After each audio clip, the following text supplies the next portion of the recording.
Assalamualaikum warahmatullahi wabarakatuh. Di sini saya akan menjelaskan course tentang mengenal segitiga exposure. Perkenalkan, nama saya adalah Rizky Satya Urianto. Saya dari Departemen Project Customer Manager. Dari instansi saya dari Universitas 11 Agustus 1945. Saya sendiri mengikuti program PMMB, yaitu program magang mahasiswa bakat periode April 2022. Tujuan materi ini yang pertama, penulis berharap agar peserta mengerti teknik dasar dalam fotografi, memahami tentang komposisi terciptanya hasil karya seni 2D dari kamera. Yang ketiga, mengerti cara penggunaan kamera. Yang keempat, supaya peserta mengerti pentingnya tiga dasar bahan komposisi yang sangat dibutuhkan. Yang kelima, mengetahui banyaknya komposisi ISO, aperture, dan juga shutter speed.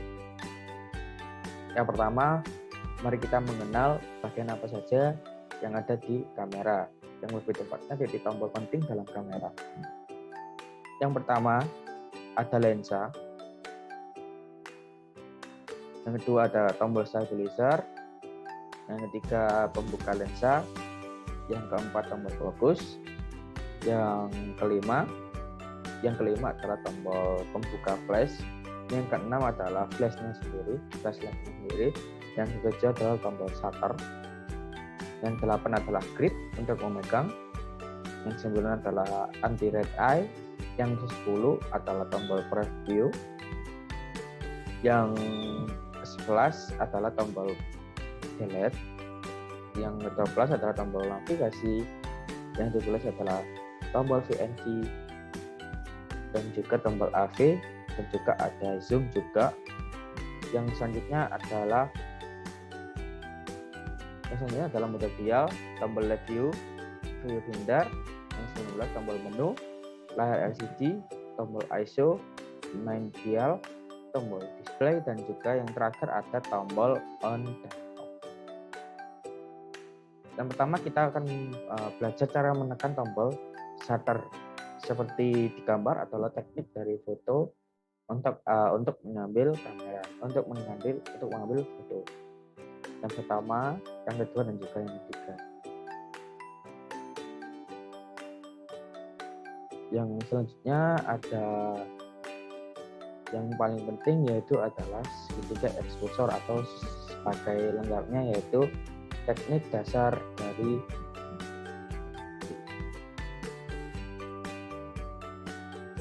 segitiga exposure. Exposure secara garis besar disebut juga pencahayaan. Pada DSLR terdapat mode khusus jenis exposure seperti keluarga, kembang api, dan juga olahraga, dan juga close up.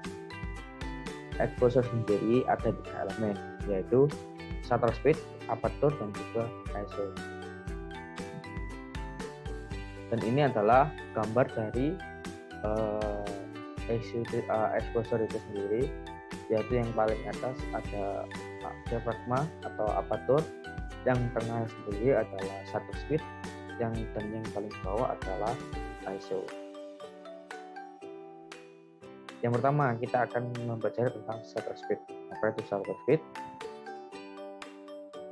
Shutter speed adalah mengatur durasi jendela jendela terbuka ketika menerima penerapan cahaya kemudian menutup kembali.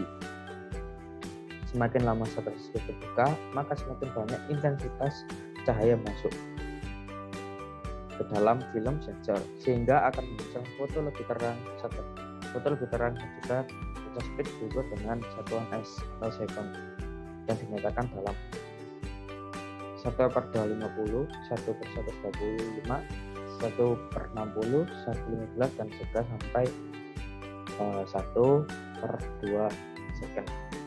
Shutter speed 1/250 menunjukkan semakin cepat jendela sensor membuka lalu menutup kembali. Sedangkan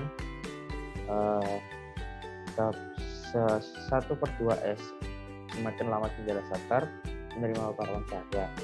Ketika Anda mengambil foto air terjun dengan nilai shutter speed tinggi, misal di sini kita menggunakan 1/5 dan juga aperture 2,8, maka air terjun Anda foto akan terlihat seolah membeku Hal ini terjadi karena jendela sensor hanya membutuhkan waktu 0,125 second untuk menangkap gambar objek bergerak seperti pada foto.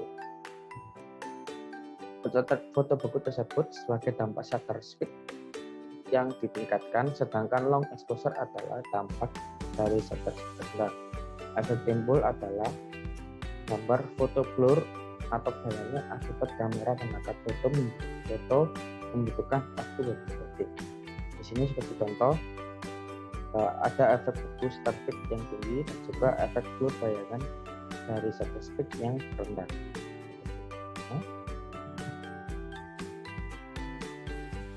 Selanjutnya, jika Anda ingin mencoba teknik yang satu ini, disarankan menggunakan alat bantu tripod kamera agar hasil kamera tidak bergoyang. Lalu, komposisi fotografi ini biasanya digunakan untuk night fotografi, light painting, dan juga termasuk solar photography. Sebagai acuan, ambang batas normal shutter speed adalah lebih besar dari panjang lensa. Jadi misalkan lensa 50 mili yang Anda gunakan, maka shutter minimal 160.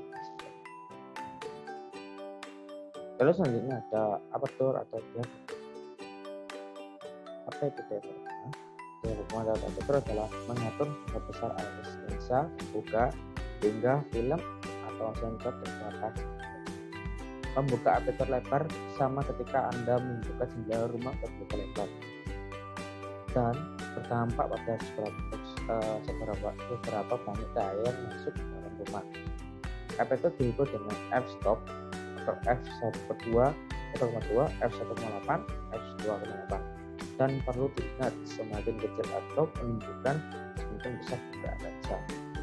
Atau bisa disebut dengan semakin besar nilai aperture semakin sedikit cahaya yang ditangkap oleh sensor atau foto gelap. Dan yang sebaliknya,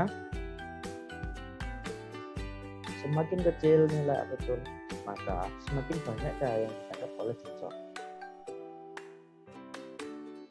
Sebagai contoh, di sini bukaan menggunakan f1,2 dan juga dibandingkan f1,4. Seperti contoh, kita mengambil foto seorang wanita dengan menggunakan f2 dan juga f-nya 22. Bisa kita lihat bagaimana yang bukaannya lebih kecil atau bukaannya lebih besar.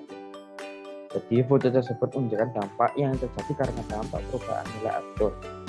Dengan mengatur nilai aperture semakin kecil, misal f/2, maka deep of field akan semakin kuat, istilah dari menyebutkan area fokus pada suatu objek tetapi blur pada area fokus. Dan selanjutnya kita akan baca tentang apa itu ISO. ISO adalah mengatur tingkat cahaya sensor kamera terhadap cahaya. Semakin rendah ISO, maka hasil foto akan semakin gelap. Sebaliknya, ISO tinggi, maka semakin terang foto kita. Ukuran ISO adalah ISO 100, 200, 400, dan juga 800. Dan kelipatan tergantung spesifikasi dari kamera. Semakin banyak cahaya di sekitar tersedia, maka perlu menurunkan nilai ISO juga. Sebaliknya juga, semakin minim cahaya, maka kita perlu menaikkan ISO juga. Uniknya, menaikkan nilai ISO mempengaruhi kecepatan shutter speed lebih cepat tanpa merubah aperture. Ukuran seberapa sensitif sensor kamera terhadap cahaya atau bisa disebut itu, dan juga pengaturan menentukan tinggi rendahnya pencahayaan pada hasil foto. Semakin tinggi ISO, maka semakin sempit pula sensornya. Gambar yang dihasilkan akan memiliki banyak cahaya dan juga makin banyak noise atau bagian noise-nya. Dan juga sebaliknya, semakin rendah ISO, maka semakin minim pula cahaya yang masuk ke sensor kamera. Misalkan di sini kita menggunakan ISO 100 sampai 600, bisa kita lihat perbandingan cahaya. ISO 100 semakin gelap, ISO 1600 akan semakin terang. Dan juga disarankan agar sebisa mungkin menggunakan nilai ISO serendah mungkin agar kualitas foto tetap bagus. Menaikkan nilai ISO mempengaruhi noise atau bintik hitam pada foto. Seperti contohnya di bawah. Semakin ISO tinggi, maka semakin banyaknya juga bintik-bintik merah, bintik-bintik merah, biru, dan juga hitam akan muncul. Selanjutnya, tips and trick menggunakan segitiga exposure.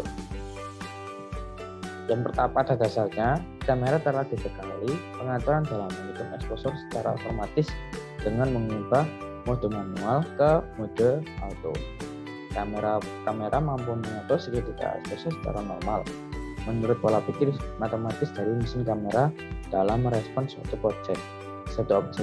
Sayangnya, pola matematis pada kamera berbeda dengan pola pikir manusia yang menggunakan feel dan jiwa seni dalam respon objek.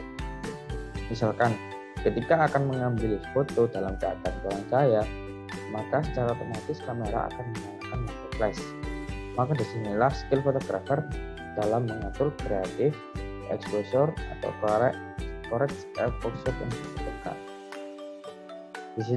Di sini saya mengambil contoh ada foto di mode auto mode dan juga manual mode. Di sini terlihat mana hasil foto yang lebih bagus dan hasil foto yang jelek, atau semisal terlalu cerah atau terlalu gelap, tergantung dari jiwa seni setiap fotografer.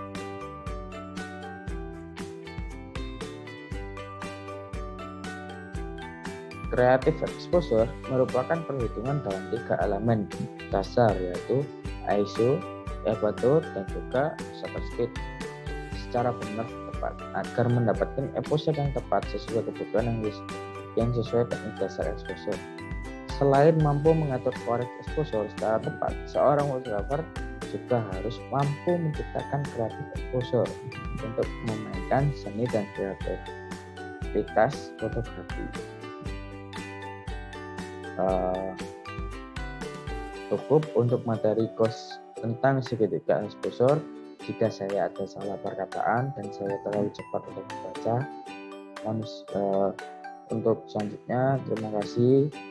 Wassalamualaikum warahmatullahi wabarakatuh. Terima kasih.